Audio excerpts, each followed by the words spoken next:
You're listening to FFOP Radio. Reach the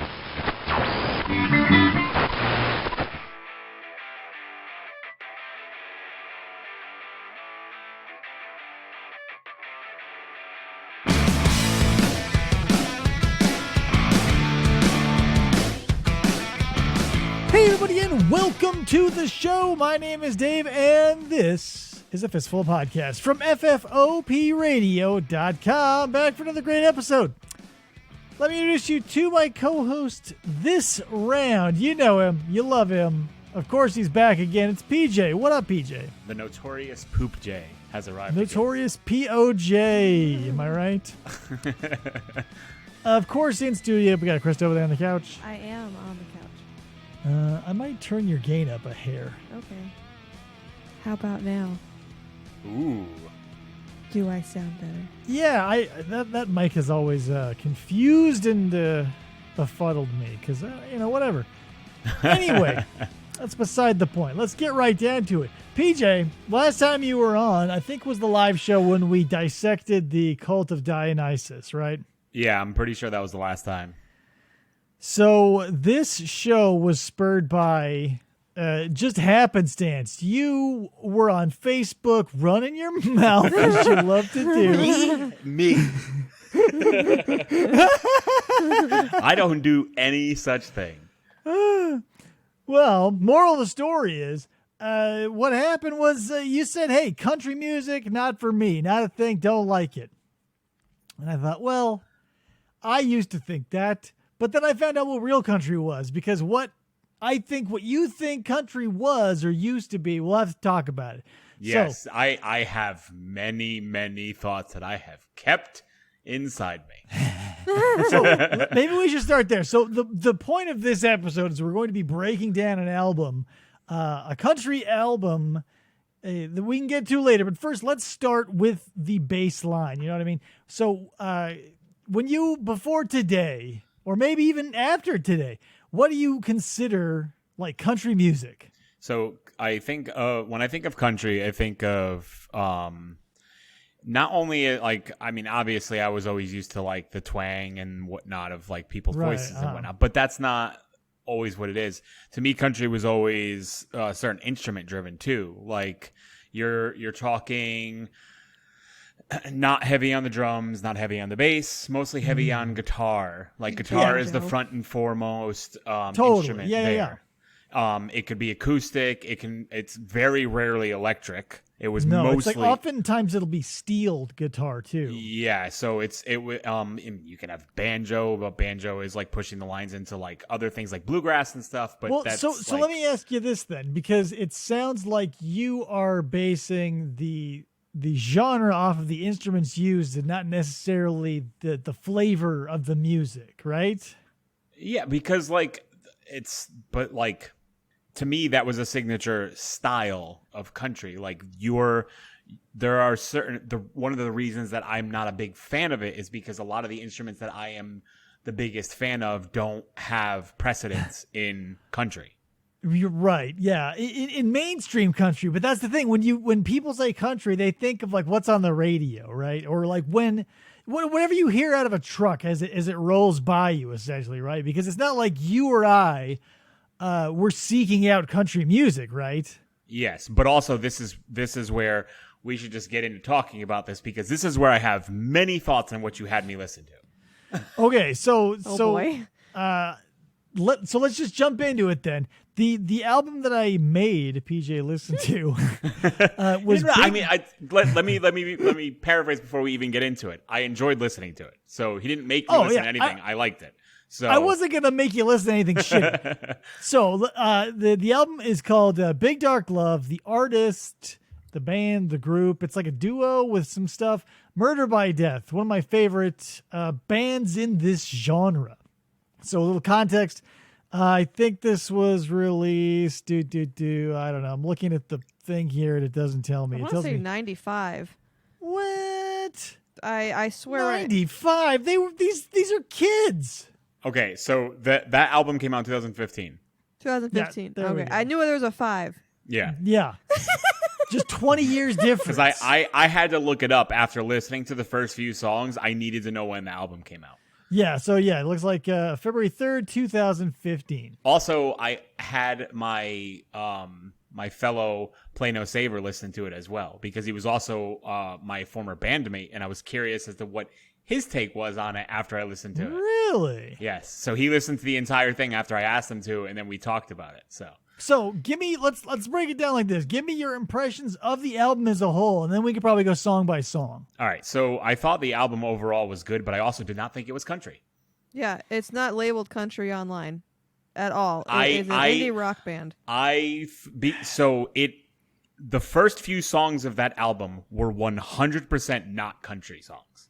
It progressively changed as the album went, and it definitely leaned more towards country by the end. But if you had me, like when I actually asked my friend to listen to that album, and then I told him this is a country album, he told me I was lying. He has a country toned voice, the singer. He does, and I think, like it. I said, I was like kind of like live, like reacting to it with Dave and sending him like text messages, and he couldn't respond to me.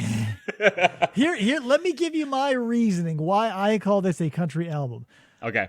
It may not be like what you think of as country, because everybody who thinks of country thinks of the things that you said, the instruments, the twangy guitar, the southern accent, that sort of thing. To me, country is a feeling. Like country music is down home, salt of the earth, like day-to-day life grind, except the only stuff we are exposed to is the salt of the earth that like loves partying and beer and trucks and hanging out at the river on the weekend. Like the flip side of that coin is essentially this album, right? For me anyway. It's about salt of the earth. It's about grappling with like the unknown. It's about death. It's about all kinds of things, but it's all super relatable and very small and sort of down home and folksy. Yeah. But that's also why, like, I think it's more of like an indie folk group. Like that, the sound came off as folk more than country to me. Right, and then that's the thing. When you said that to me, I jumped into like a little bit of modern folk music. I looked at like there was some best of playlists on YouTube for like 2018, 19, 20, yada yada, best folk. And it all just kind of sounded like that straddling between, like if you saw a Venn diagram, it would be one bubble of country, one bubble of bluegrass, and one bubble of indie rock. I don't think country has now become like an icon. I don't even know if it's like a genre anymore, because it's now just, or what I'm getting from you is like, and basically everybody too, because everybody is of this same opinion. It's like very flat and based on instruments alone and cowboy hats. Kind of, but like I think it's, I mean, at the end of the day, a lot of the music genres tend to blend together regardless. So, and there's always like some level of blending within them.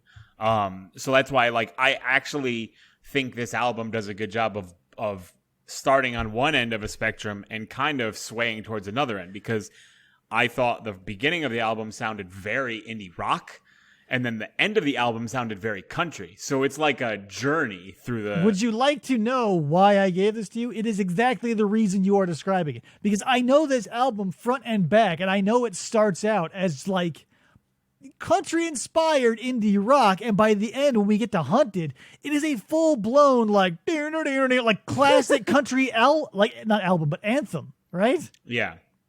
Yeah, and 100%. That's why I slipped this in there, because it's the not classic, it is the perfect, rather, gradient from indie slipping into that warm water of real country. Yeah. But and then like I even went on to listen to more of their other songs and like stuff even that you hadn't asked me to listen to, because I was curious as to like what their other albums sounded like, and they blend in a lot of their albums. Yeah, like the one I told you to listen to that was not on this album, the track is called No Oath, No Spell. I think that is probably their masterpiece. Mm-hmm. His masterpiece. I'm sure he just like banged it out on the road somewhere. It's him, and I think I've not looked into them, but they're a 5-person band. Oh yeah, but I imagine him and the cellist are boyfriend girlfriend maybe. Yeah, something. Or something. There's something there. Yeah. Moral of the story is, yeah, like when I told you to listen to that, you're like, yeah, that's a country song. Yes, that song was very country. There was actually a song that I added to my liked songs list by them. That was one of the ones that you had told me to not listen to. So I'm curious if you ever heard it. And it's called Brother. Which I'm still looking for their albums because I like collecting physical media. So I've only got Red of Tooth and Claw, I think it is, and Big Dark Love. And I've not listened to all of Red of Tooth and Claw yet. Okay. Yeah, it's just, but like, yeah, I think my reaction to the first song when I was like live reacting to Dave was that I said this sounded like an OK Go song. See, and that's weird to me. So the first track, for context for the listener, is called I Shot an Arrow. And it feels, maybe it is just indie rock, but it feels like that is a hunter out in the metaphor is the hunter in the woods and moving around and seeing the interstate and all this stuff. It felt very like backwoodsy to me. So like, even though the sound was indie rock, the story was a country story to me. Yeah. But that's where like fusion tends to happen, especially I think because of the way that country is like that's as you've heard, I'm sure, when asking other people, like country is a lot of people always relate it to the actual music and not necessarily the lyrics. Like I don't always relate it to the lyrics in terms of, I mean, like pop country is ridiculous in its lyrics, but but like I don't necessarily always relate it to its lyrics because even indie rock has relatable lyrics to a day-to-day basis for people. It just depends on where they're from. Indie rock might relate to you if you're from a city, whereas country might relate to you if you're from the countryside.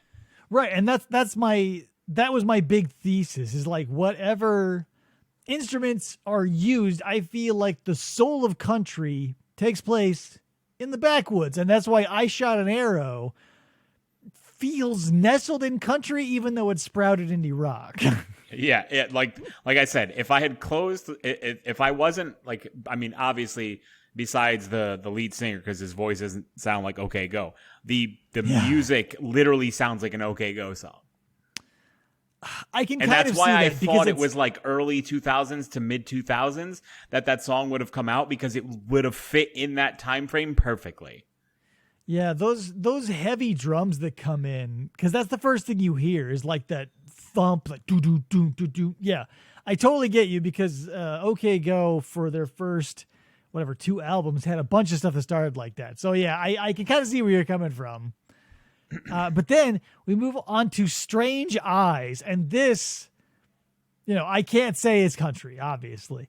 Yeah, it's basically a love song, sort of. Yeah. It's like for me it just kept like going along the lines of like, okay, like at that point I was like, I was confused because I was assuming that you had sent me a country album. So like listening to the first few songs, I'm like, none of these sound country, so I'm really confused right now.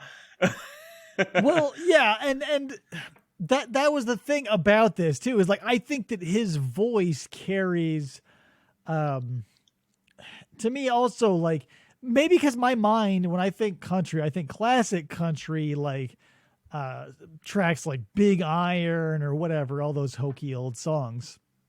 Yeah. And so Strange Eyes just sort of, yeah, like he has that sort of timbre to his voice. But you don't think, so let's say, so the next one is Big Dark Love. You don't think that one is even like, I think that was just like a depressing anthem, right? Yeah, I didn't get, I don't think it was until like the 4th song that I started to get country vibes. Okay. So just to recap, I probably agree with you because like this album is the exact opposite of the last one we dissected because it is structured perfectly. Like they weren't fucking around.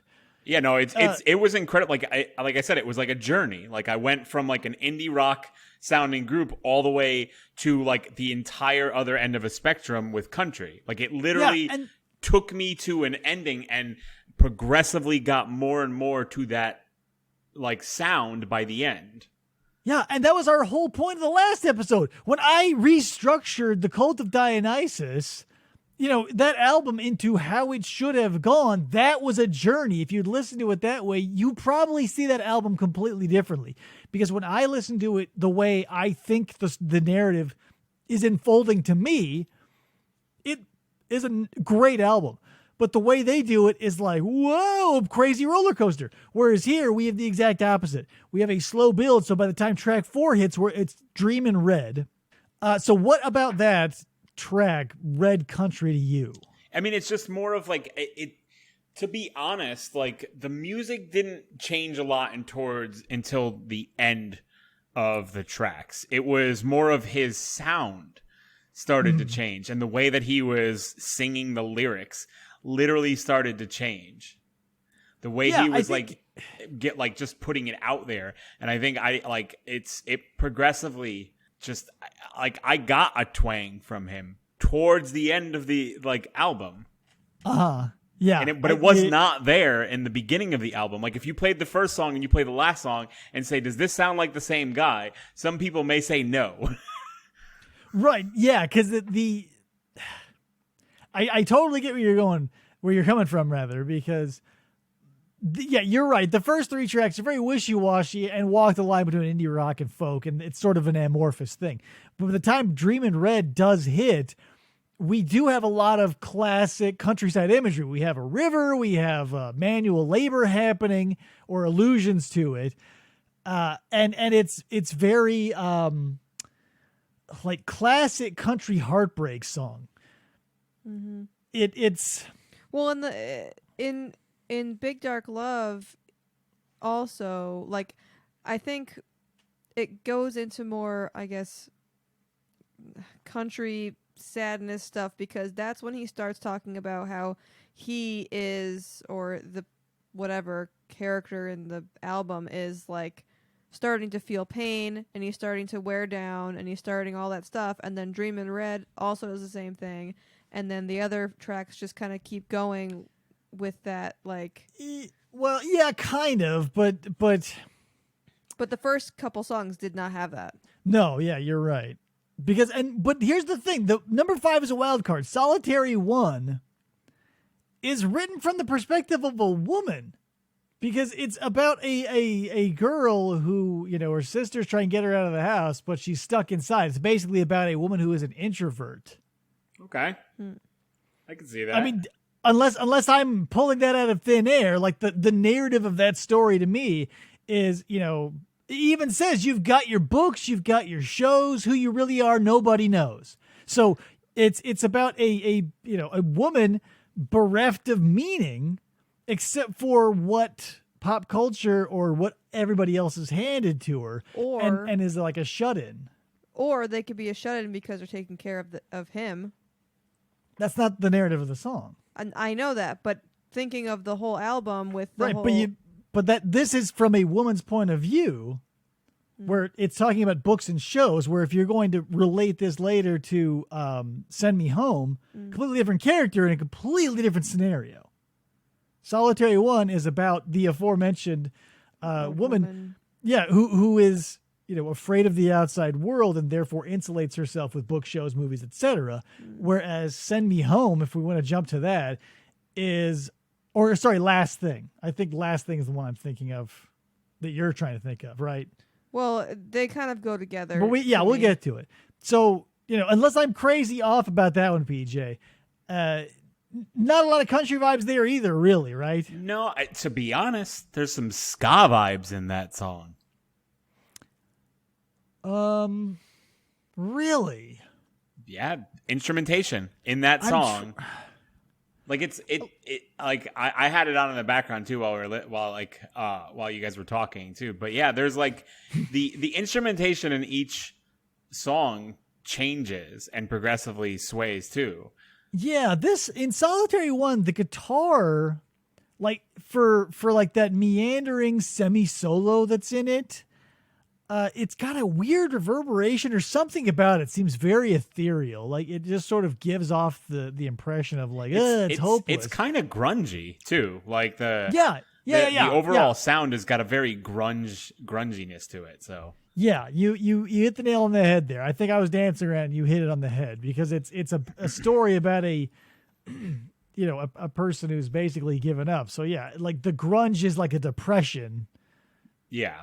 You know, like Nirvana is grunge and Nirvana was depression incarnate. Pretty much.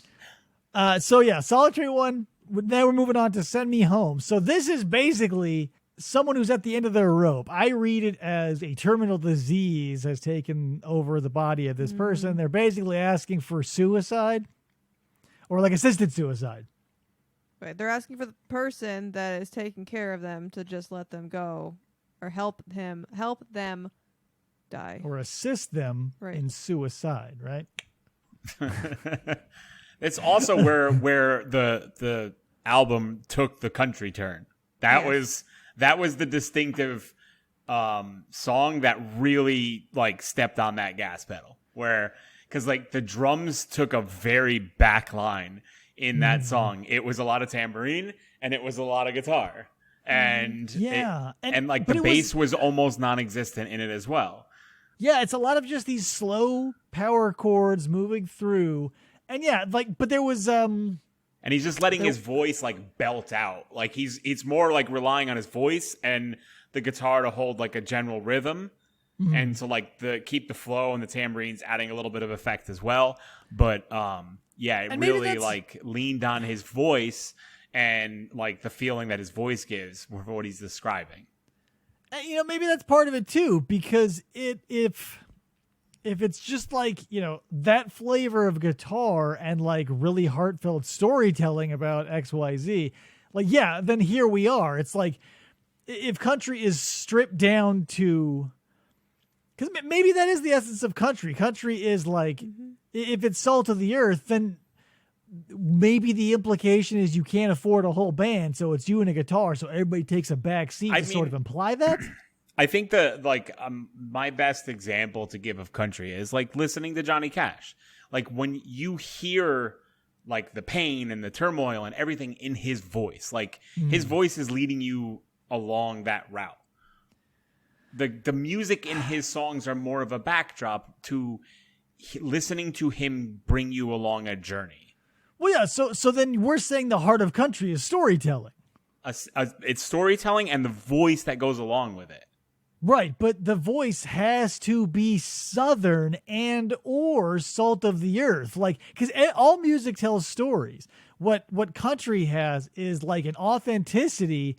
And that sort of whatever, that Southern or country or backwoods or whatever, je ne sais quoi, that indefinable quality of, I don't even know how to put it. Yeah, essentially. But the only way I can is like salt of the earth, like where the pleasures of life are very simple.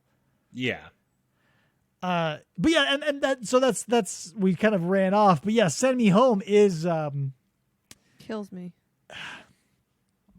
it's because this album deals a lot with death. I mean, but- their name is Murder by Death. Right, but it's named after they movie. rather are named after a comedy. Yeah, Murder by Death is a like a Peter Falk comedy from the 70s or whatever. So I guess like they have a dark humor about them. But yeah, Send Me Home is like basically that's it. It's just like, hey, you know, shit's getting real. It's time to let me die, which is an issue that a lot of people grapple with, but only at the last minute when they absolutely have to.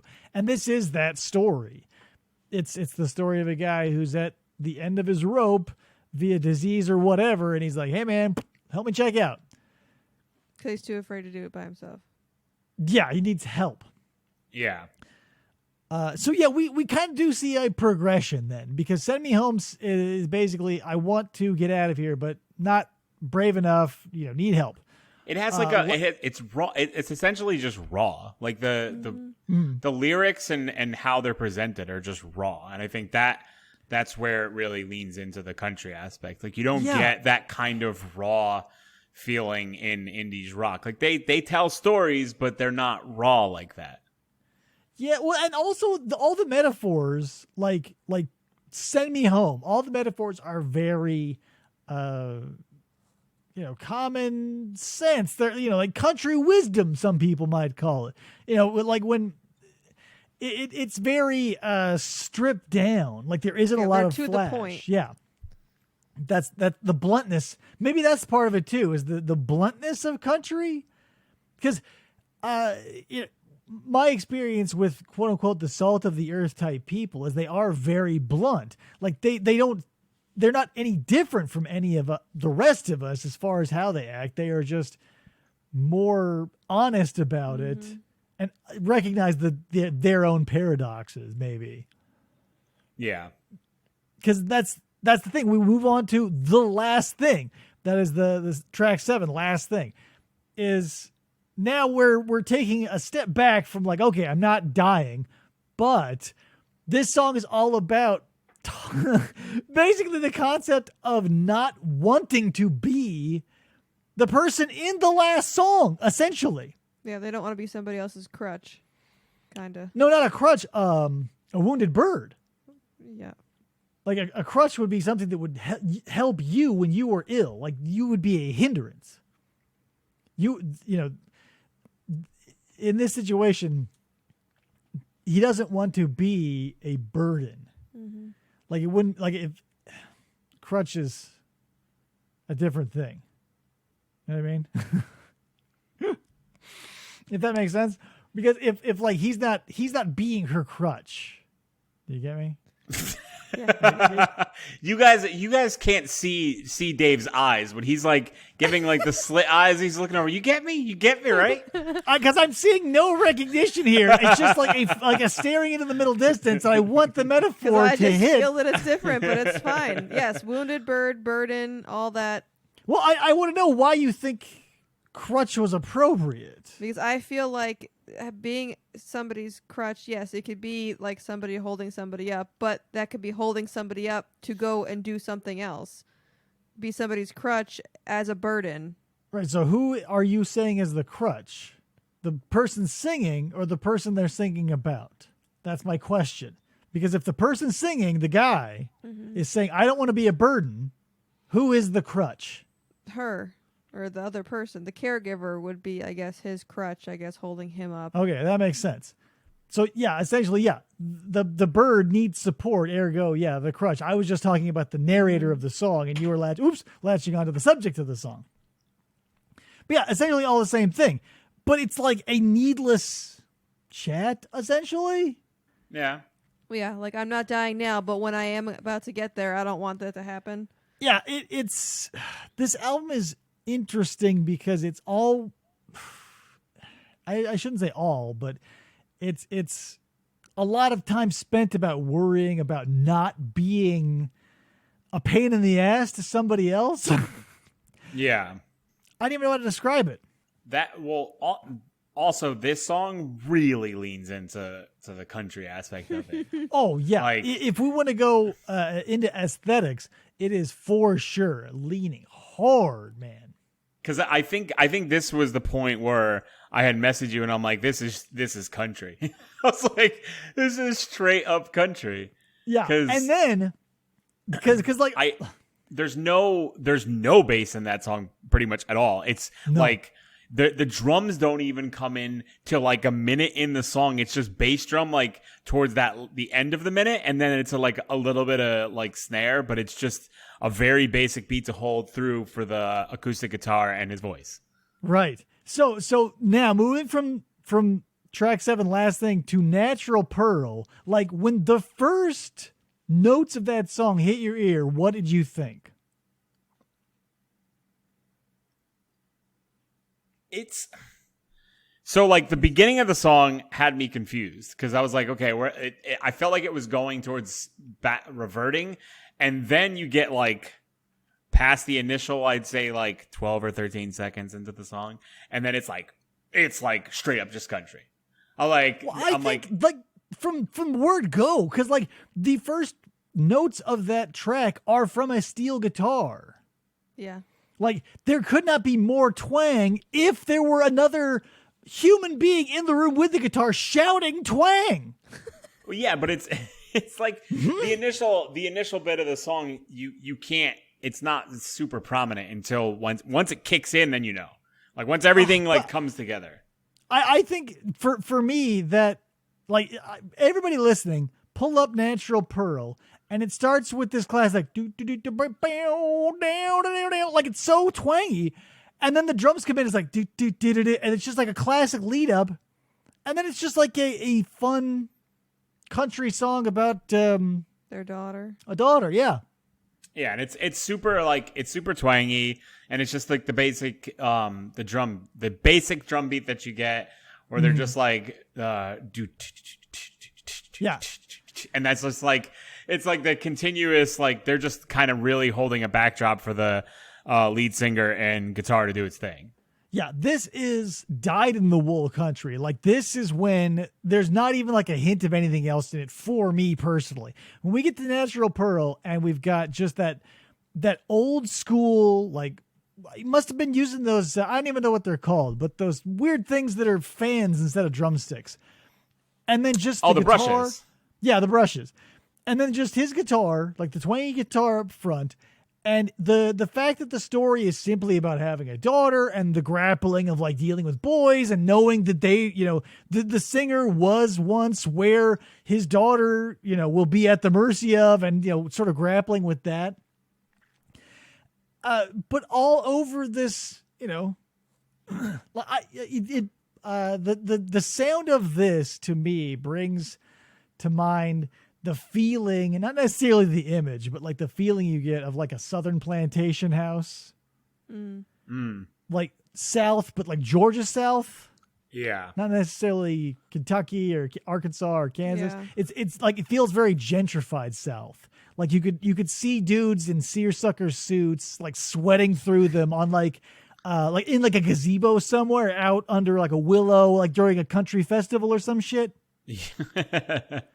Like almost exactly to a T. Then we move on to track 9, which is like country in instrumentation, right? For sure. Yeah, but the beginning of it doesn't sound like country. No, the beginning of it does not, because it's just I can't remember if it's like the initial guitar doesn't sound like it, but when the singing comes in, it sounds like it. That's what I mean. Like it's almost like it's just why country is such like a presentation thing. It's heavily in it how they present the singing and the instruments. Yeah, it definitely It Will Never Die sort of slides in that muddy area between rock and country. Yeah. Because there are people who will say like Johnny Cash is rock, but he makes country and he makes songs that are also borderline rock. And that's the thing. When you pick your main genre, or society, whoever, music critics, if you put out an album, they're going to say, what is it? And you have to go with one of the big 5. You say, well, is it rock? Is it pop? Is it country? Is it rap? Is it yada, yada, yada, yada? And then you can fractalize your genre from there. I think that like the heart of this band is country, but there are dalliances all over the place, into indie rock, into sort of like experimental stuff at times. I think the last song is fitting though. Because it starts off in sounding more like earlier in the album, and then it goes right into like a more country sound, and it's kind of like a blend of it throughout the song. Oh, are we on Hunted already? This is the last one? Yeah, because I mean, unless you want to dissect. I was going to ask you if you thought that It Will Never Die was about depression. No, because I read it as, because but the full lyrics that we were referring to is "It will never die. It can only go home." So I think the moral of that story is It like can only go on. The internet says that the lyrics are "It will never die." No, it can only go on, not go home. Go on. I've listened to that album 400 million times. How have I heard home instead of on? It can only go on. Well, I just assumed. I don't know. I thought it sounded like it was about depression to me, but I just no, because what I was hearing home, because like 3 tracks ago we heard "Send Me Home," and so I was hearing home in my ears. It will never die. It can only go home. I took that to mean that like the you are the soul, the whatever. Like country people love Jesus and all that other shit, so they believe definitely in a soul. So I read that as it will never die, it can only go home, meaning when you die, your soul pops out, flies up to Jesus, and we all have a party. If the lyrics are on, then they may be inferring that, you'll be back. Maybe. But I did not read this song as a nihilistic view of depression. Okay. But that's just me. I'm going to have to now actually look up the lyrics. Because he says he's never felt so alone, and a feeling of terror, but there's also beauty. There's also beauty in there. Yeah, you can yeah. It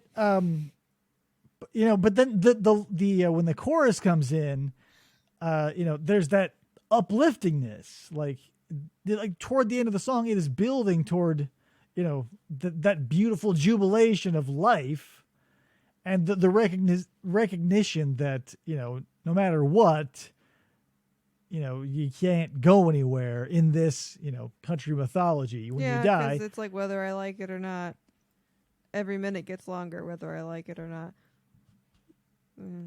I do like the progression of "It Will Never Die," though. yeah, Mm-hmm. It starts off melodic, gets like really into it, and then slowly whittles its way back down to being melodic by the end.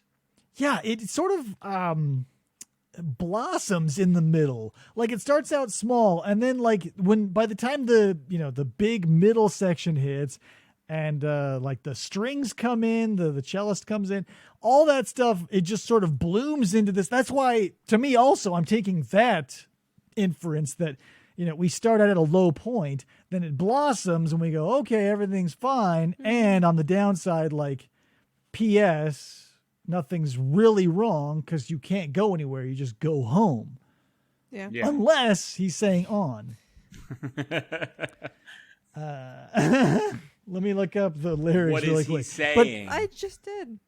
Well, from there, like, because I have the album somewhere, and I want to see it like from them, because on the internet anyone can type whatever they want. I've seen a million music videos on YouTube where they say lyrics included where they're wrong. I believe it's from the internet. It's not from like their personal like album cover, that little booklet. That's where I am. I want authenticity is my point. Yeah, we can talk about Hunted now. Why is Hunted not on the list? Hold on. I feel like I may have not listened to Hunted. Really? Because when you sent me the album, I was listening. I listened to the first few songs through it that way, and then I just looked it up on Spotify. But on Spotify, Hunted's not on there. So you thought "It Will Never Die" was the last song? I did. Oh. Huh.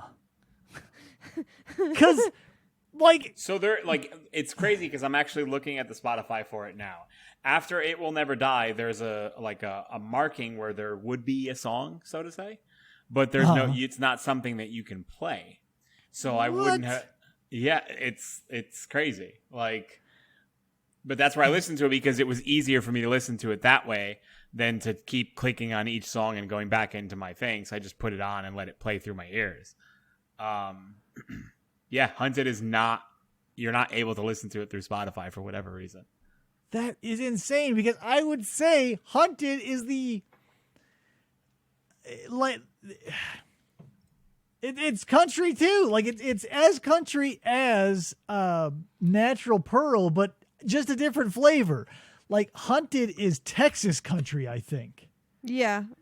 He's driving in the country. Yeah, and it's about it feels very like Wild West, running through the desert. Like it's called Hunted.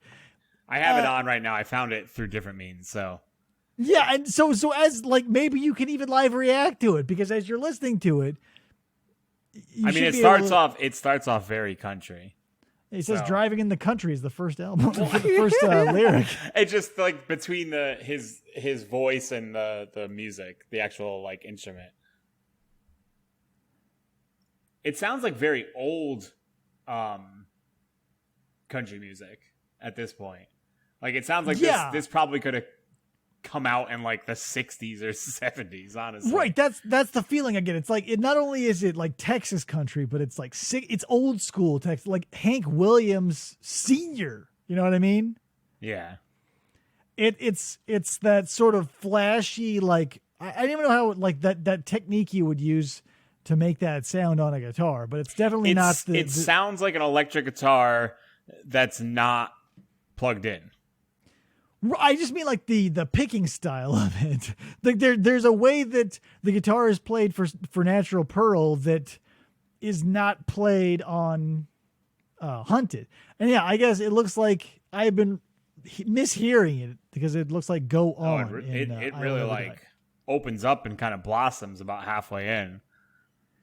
Yeah, it's a country epic. It's a classic Wild West desperado outlaw song. It's classic country, if you will, and that's why it's so crazy to me that you got to They Will Never Die. the second to last song because Hunted is like a great capper. It's a perfect capper to this album, anyway. Is that a violin in there too? Look at that. Yeah, it goes big. Yeah, they're like really like leaning into the like kind of like a peak almost. Yeah, it's the crescendo of the album, and that's why it's that's just funny to me. Hunted is their big end piece. Like when you leave the stage, you leave on your biggest piece, and Hunted, to me, I feel like is their the culmination of everything. This would be like a good album to play in its entirety straight through in a live show. Yeah, but then I'd have to like deal with Ass. copyright and stuff. No. I meant like if they played live and played an entire album in just that album, this would be a good album to play straight through live. Oh yeah, totally. But that's the thing. I think just like with the Cult of Dionysus, I think that or the Cult of Dionysus was the song. What was the name of the album? It's like Candy. Something stars and candy. It doesn't matter. It wasn't the Cult of Dionysus what I'm getting at. But they had a perfect opportunity to make that narrative and they didn't. And so I think every album has that potential. It just Cosmic Candy. Yeah. I think every album has the potential, and Cosmic Candy definitely had in there, but the commerce and the business of music said, put your fucking best track at number 2 or 3, idiot. Don't have a full-blown roller coaster ride experience like Murder by Death did. Because, you know, like Cosmic Candy, that track, what Cult of Dionysus, whatever, 15 million hits. How many hits is Murder by Death getting? Murder by Death, most of their biggest hitting songs are about 850,000. Right. So there you On go. that album? If you settle for what works and you put your poppy shit up front, everybody will latch onto it. But if you have a cultivated, curated, etc. album here that tells more or less a cohesive narrative that sort of bounces from character to character but stays on theme, you might sacrifice people who aren't along for the whole 10 tracks. Yeah, Solitary One and Natural Pearl were the least listened to songs. I can see that. Yeah, which is crazy to me because maybe it isn't. I think I feel like Natural Pearl is probably the most. I don't want to be mean. Is the most boring song to me on that album. really, it's one of my favorites. It's just I don't know. To me, it's boring. You're just singing about a little daughter. It's also Right, but short, if we're being Say honest. what? It's also short, Yes. if we're being honest. It is Yeah, short. It's very Less than- short for a song. It's less than 2 minutes and 12 seconds. That's very short for a song. Right, and that's why I think it's perfect for what it is. It's devoid of any real content. That's It just what sounds Chris like is you're essentially riding along on a horse. yeah. It's just a happy like it's a country fair song. Yeah, Yeah. it's like a.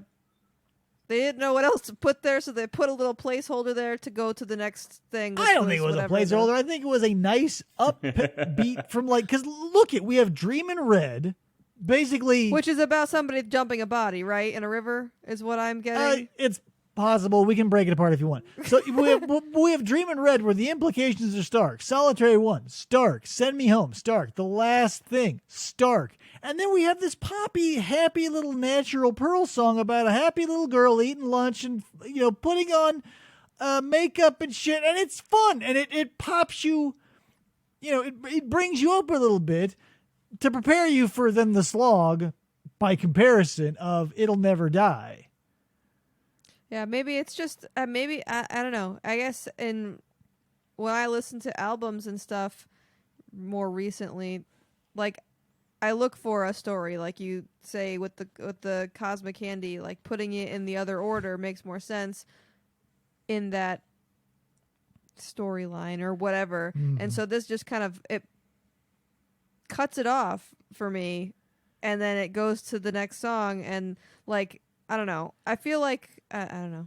I don't know how to explain if we're going, like, let's say thematically, we're slowly descending into the bowels of country. I think it happens at the perfect time because Dreamin' Red, Solitary One, yada yada. We're getting more and more, inebriated in the spirits of country, if you will. So Natural Pearl is. It feels like a necessary break for me anyway. And it's also a chance to sort of stretch the legs into different variations of actual country. Like his Natural Pearl, I don't think you can cut it one way or the other. That's a country song. Oh, 100%. And the perfect analogy is already in it. It is a little pearl in this sort of slog of like, oh, whoa, I don't know how to feel about this. And then I guess like a turmoil of their life, the two people in this storyline, they had a daughter, and there's a song about the daughter. Like it's like a positive thing. I don't think any of these characters are necessarily. Oh, I'm connected. making them connected. I'm just saying, yeah.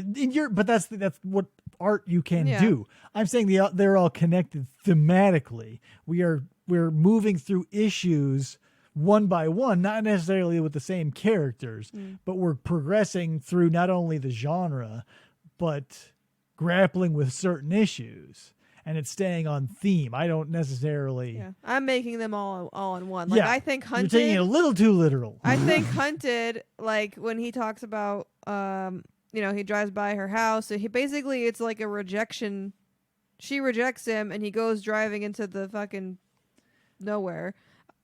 Right, but that's the thing. This album was not written with a narrative in mind. It was written with a mood in mind. If you want to enforce a narrative, you're going to be like, "Oh, that's weird. Whoa, what's happening?" Like you're seeing the metaphors as the concreteness, and not what's behind them, the meaning of them. Yeah. And so that's why I'm saying on theme, and what PJ pointed out too. It's that progression from genre to genre, but staying on theme the whole time.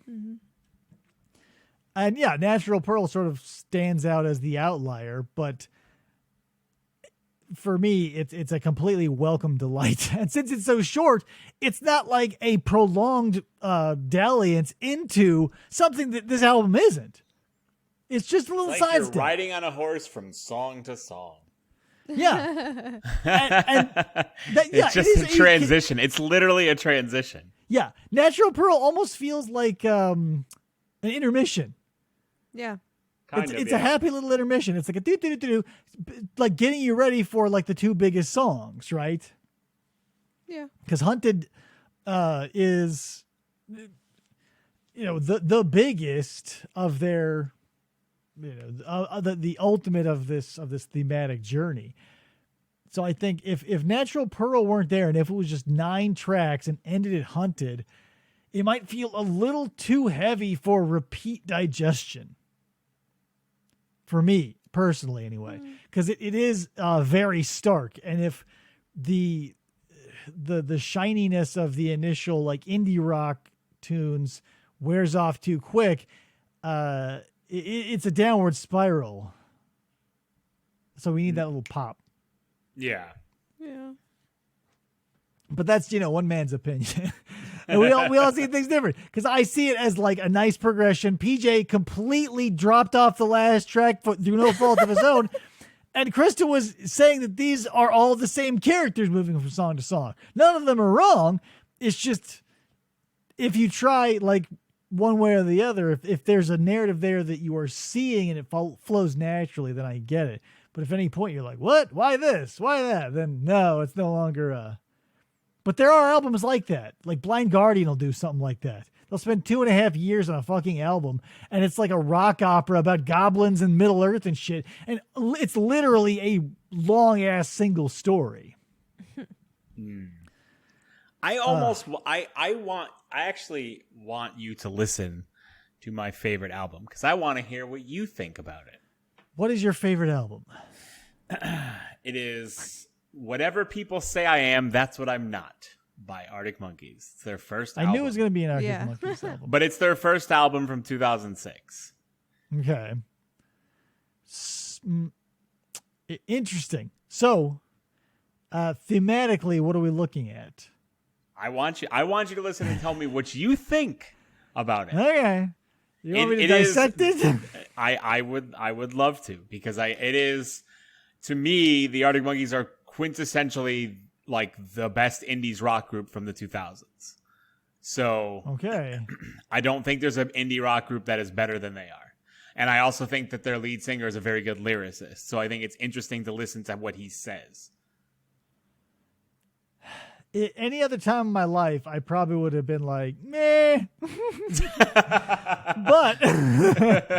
I think this has been such an interesting experiment so far. I'm willing to do a round 3 because I've picked these first two unfairly. I should have given you the second one.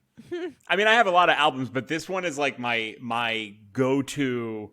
Like if someone's like, "What is your best indie rock album ever?" This is it. It is the most complete indie rock album I've ever listened to in terms of like the quality of music on it. Okay. And it's Now- a lot of stories, and it's like it'll be reminiscent of being in your like early 20s, I would assume, like because that's about Yeah. how old they were when it came out. Mhm. So So now that's an interesting narrative that might have been imposed by yourself. Because if you hit something like, so whatever, what was it? 2000, what was the first out? 2006, you said? 2006, yeah, So how old were you in 2006? 10? 20. Okay. So 10. 10. I just assume everybody is 40 years younger than me because I'm the oldest man in the room always. So yeah, if you're saying, yeah, I was 20, this is an album about my 20s, it's my favorite album, I see why. So it's going to be interesting to me because I will not have your frame of reference. I will have 20 years on that Yeah. and no nostalgia goggles. Yeah. That's why I'm genuinely curious to hear what you have to say. This is why I did the Ninja Turtles review with my buddy who had never seen it before. Yeah. Because I can only see it through the thickest nostalgia goggles in the world. You understand? I can never see the Ninja Turtles as a movie in a vacuum. Yeah.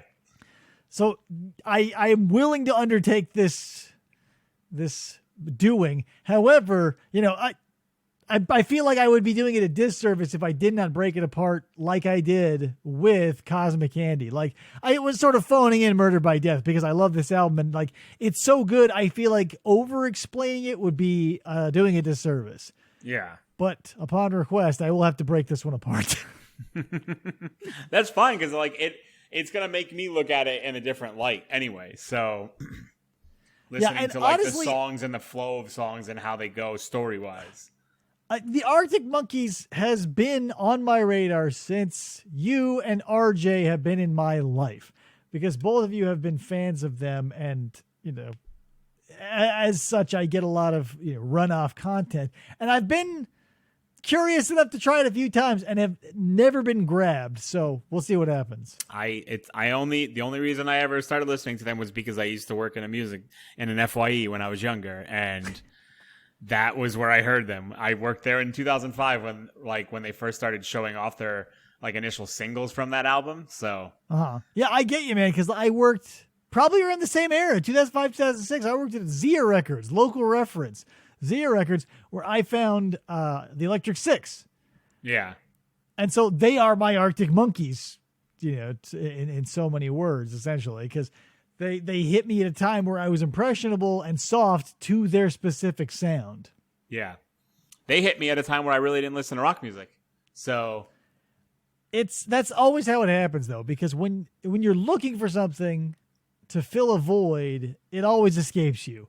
But when you say, fuck it, I give up, that's when something pops. Yep. All I used to listen to back then was electronic music and hip hop. Yeah, if you would ask me, Dave, look for some music and see what you find, I would never proactively look for something that sounds like Lemon Demon to conjure them from the ether yet again. But Phantom Telephone, or whatever the name of the album is that I can never remember, I fucking love. But I would never have gone out of my way to be like, oh, I'm going to find something that sounds very much like Oingo Boingo. And also, have like that creep show vibe. Yeah. Never would have known because I didn't know it existed. You just like, if you're not looking, that's when you find the shit that that strikes a fire. Yeah. There's two albums from that era that I have in mind that come to me whenever I like think about growing up that are like, to me, are quintessential albums, and that's the Arctic Monkeys, and then there's a Daft Punk album that I think is like, which one? Discovery. Homework?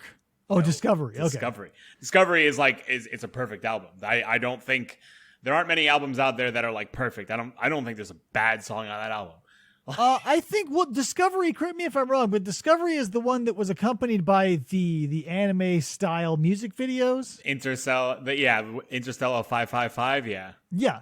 I have that DVD, and that album tells a story, more or less. Yeah, because it's following along. Like, there was a story written through it, so it's literally like you can see a visual story of it. Yeah, so there's a perfect example of like what Krista was trying to get out of Big Dark Love. And like that album was made from start to finish with a through line of a narrative, even though there are no like lyrics telling a story. Correct. It's a journey of mood. Yes. That's why I think Homework is probably not as good, because Around the World is like great, but then it's cohesively all over the place. Yeah. It's Homework has great songs on it, but it's like it's nuts. Yeah. It's like here's another example of like electronic music that I feel has no, or at least a very scattered idea of itself. But Basement Jaxx's album Rendezvous, it is fucking bonkers. All of their space interludes and Jaxaludes, and like any album I think that takes time out of itself to fuck around for 30 seconds with essentially garbage, I'm of two minds of. One, I'm kind of interested to see what they were thinking, but two, I now have to skip past that every time because it is literal garbage. Holy fuck. So it's like when I watched Billy Corgan on stage just bang on a drum for like 3 minutes, and I'm like, why is he doing this? Right? Doesn't make any sense. So many albums do that. Like one of the best here, I don't know how you stand on this, but it's a real album and a joke album at the same time. But Spinal Tap's Back from the Dead, I think is a great rock album that's also hilarious. But their jazz odysseys of part 1, 2, and 3, I think, are complete horseshit and waste my time. Holy fuck. I will listen to what the Flower People say over any jazz interlude. And I think Listen to What the Flower People Say is a fucking trash song too. But because it was meant to be trash. Oi. Maybe I'll make you listen to that one after you make me listen to the Arctic Monkeys, because I want someone to talk about that with. Yeah, I'd be glad to. Back from the Dead, I think, is a fucking hilarious, but also technically competent album. Like Spinal Tap was, what'd you call it? The band I'm thinking of, Steel Krista. Panther. There you go. Like Steel Panther came along and we're like, oh, you think you're technically proficient, Spinal Tap? Check this out. But Spinal Tap was the pioneer, so it's hard to go back and be like, oh, whoa, because it seems sort of quaint and old-timey, too, because now, like, heavy metal of the 80s is no longer heavy. Yeah, no, it's not. Like Rat comparatively, or it's, like it's not. It's just rock. Like if Yeah, you listen it's- to heavy metal from the 80s, it sounds like rock nowadays. yeah, everything that we say is heavy gets outdone by something heavier. Like Yeah. there is horrorcore, which I think may be the heaviest. Yeah. Like like all the industrial genres that spread it up. But anyway, we're way off topic at this point. We're just talking about bullshit. So yeah, PJ, thanks for coming on and giving this a chance. And I hope, if nothing else, it's opened you up to more possibilities of what country could be and not what the common stereotype. Mainstream. Yeah, Yes, it mainstream was. idea is. It was good. I enjoyed the album. So I'm glad if even if you only listen to it once or twice or whatever after the show and you say fuck it, it's dropping out of my regular rotation. You know, maybe it'll inspire you to look for something in the same genre that you will latch on to, because I found these guys completely by accident. yeah, I liked a few of their songs, so it'll pop up on my feed and feed me more songs from a similar aspect. So Yeah, so do what you will, and maybe because as I think about it more and more, I think we should do Mr. Heavenly too, because that album is banana nut fucking bonkers after track 3. I like I said, I like dissecting music. Being somebody who played drums for so long, like I legitimately like dissecting music. I listen to music differently after I started playing an instrument. So Right, and it's so many things you can dissect. You can jump into the technical side, the instrumental, the rhythm, the beat, the melody, the structure of the tempo, or what, all of that shit. And then after you're done dissecting that, which you never will be because it's an infinite void, you can jump into the storytelling and the lyrics and go into that for the Fibonacci sequence into infinity. yeah. Which I lean more toward the lyrics and the storytelling, and you typically, I'm aesthetically anyway, you seem to lean more toward the instrumentals and the feeling of it all. Yeah, I've always been a feeling person with music. Like I really lean into it just because that was always my style of playing too. So Right, and that's why like chill hop or any of those other genres that have sprung up, like vaporwave for me, but like chill hop, or there's so many other of those. all those there, I really lean into them because it's all a feel thing. Like I feel it because it's like very rhythm based music that you could just vibe to, and that feeling hits me differently. So Right, and that's the great thing about music too, is like it can be simply a feeling, sans words. There's a great metal band out there, I want to say is called Pelican. Mm-hmm. They released an album when I was working at Zia. I have it somewhere in my hard drive, mysteriously hidden away. But it is just a straight up instrumental, not too heavy, like not incredibly, it's not like weird metal, but it's not your 80s, like this ain't your daddy's metal.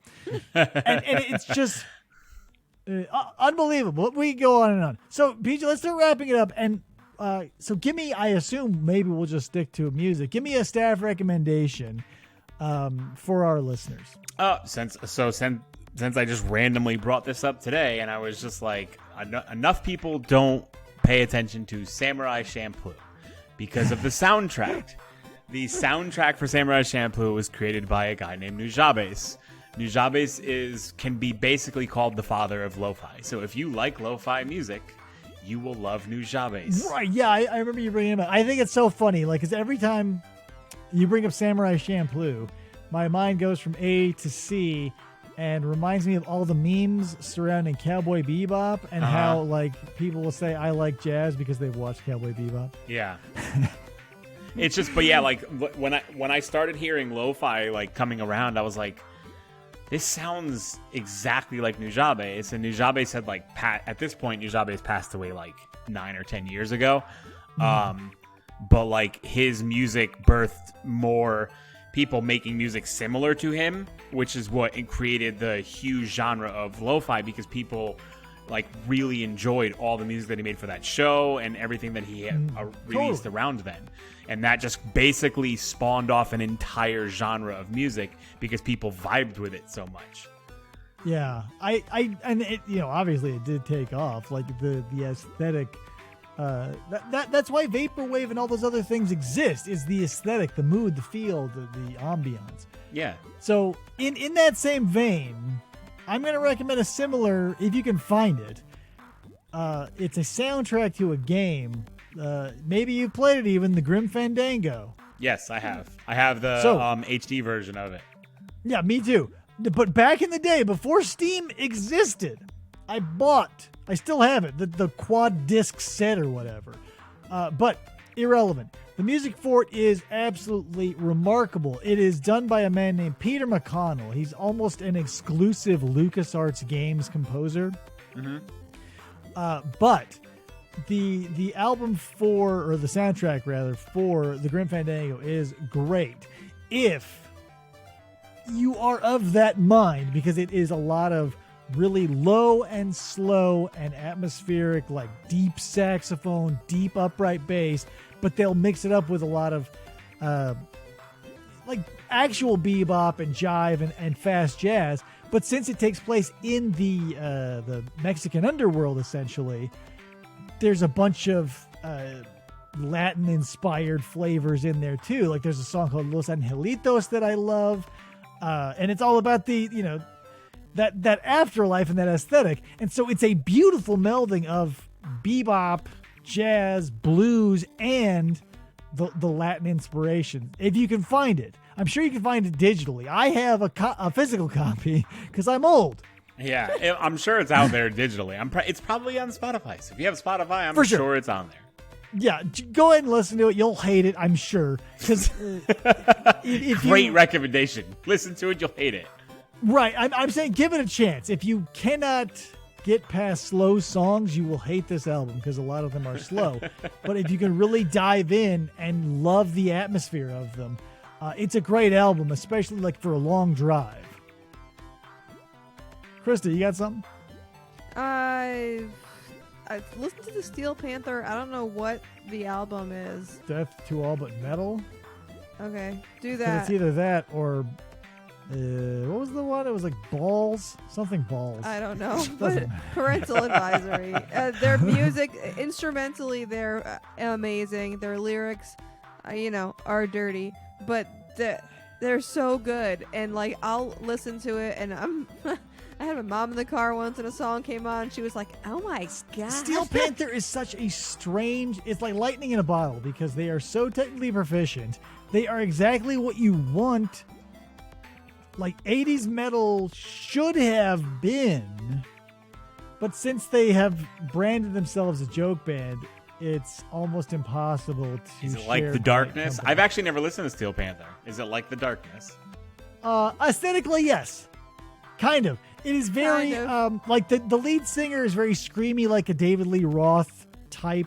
The guitars are incredibly that era, the Van Halen sort of Aerosmith, Mr. Big, if you will, like that sort of era. But that's the thing. It's all about Asian hookers and giving each other STDs. But if you don't mind that, it's really good. Yeah, it's really good. Getting past all the words. Yeah, but even then, it's like if you're one of those people who can just sing happily along without dissecting. Right. But it's one of those things where you don't have to dissect it. It's basically, literally, It gives you everything an you need. explicit breakdown of fucking Yeah. to an amazing song. Yeah. All right, guys. Well, PJ, thanks for coming on once again. Thanks And, for having me. We'll have to. I'll start my note taking tomorrow for our Arctic Monkeys section. All right, guys. So until next time, I am Dave. I'm Krista. And I'm Poop J. Saying, remember, check out that recommendation I gave you. You're not going to do it. See you next time. Bye.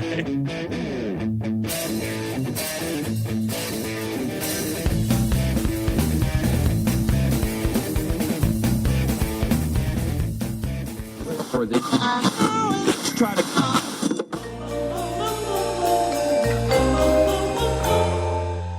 Fistful of Podcasts Radio.